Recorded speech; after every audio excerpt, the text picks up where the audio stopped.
we have got a huge,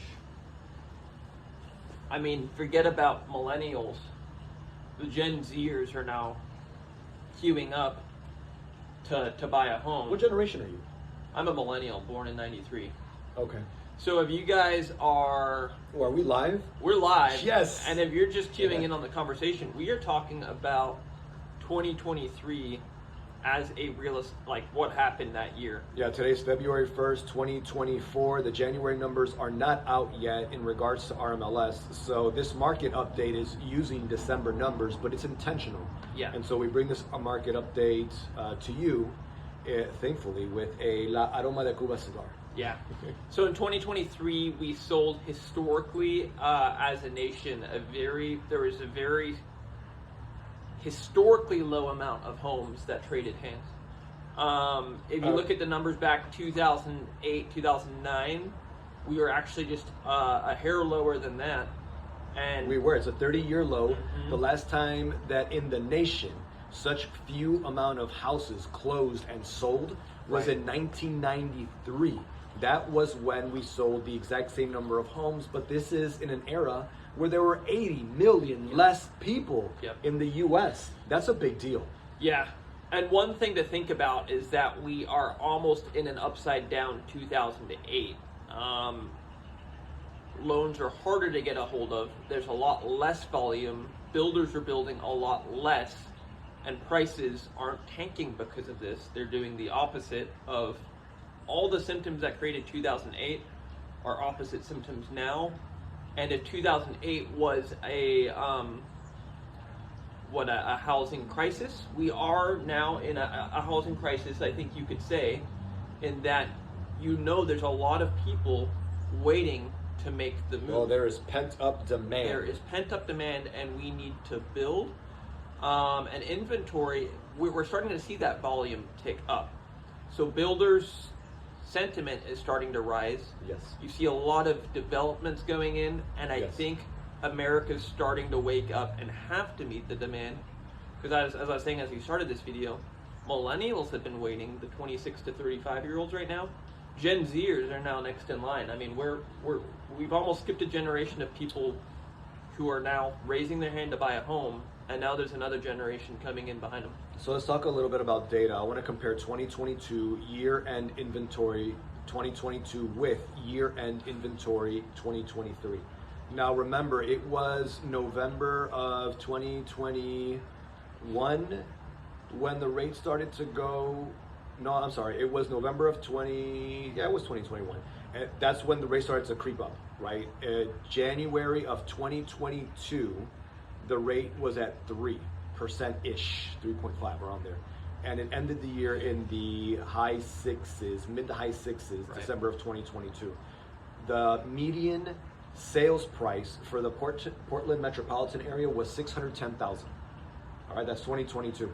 Right. In 2023, we started in the mid to high sixes, got up to 8% in September of 2023, and we're starting to trend back down, thankfully, right? In December, we were probably at around 7. We were hitting 6s also. It was super cool. The median sales price for closed homes in 2023, year to date, was $598,000. That is less, but we're talking about median sales numbers. The reason why I bring it up was because in January of 2023, the media was striking fear. That's why the buyer sentiment was as low as it was. They were saying, don't buy a home. The values of homes are gonna go down 20%. So I just compared two different numbers, right? Median price of $610,000 versus median price of $598,000 from 22 to 23. That's a drop of 3%. It is a drop, but it's a drop of 3% in regards to sales price for those homes that were sold during a time where it was the least amount of homes sold in 30 years. Right. So think about that. The media fear was so strong that very few people purchased, in part because of the interest rates. I'm not trying to say that the interest rates were low. They were high. They were high. But people who bought got seller concessions, like we talked about in another video, where the sellers were paying for closing costs plus some. Yeah, I got closing costs and a new roof on this place when we bought in July.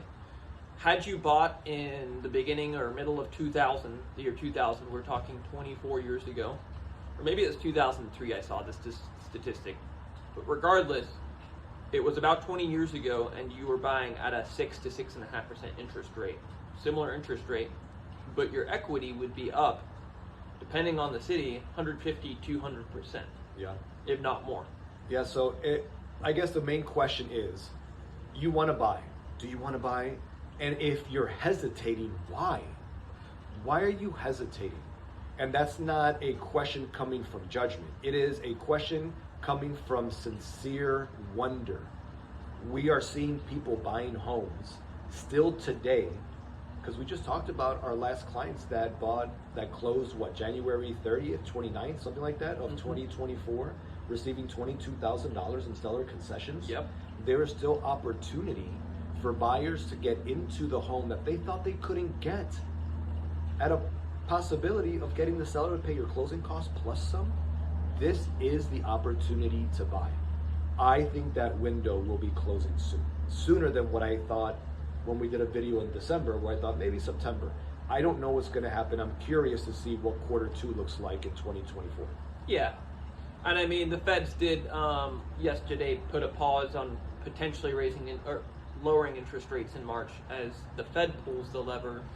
But what the inventory does is going to do what it does despite interest rates anyway. So if we stay, let's just say we stay still at we drop to 6%, maybe we see 5% by the end of the year.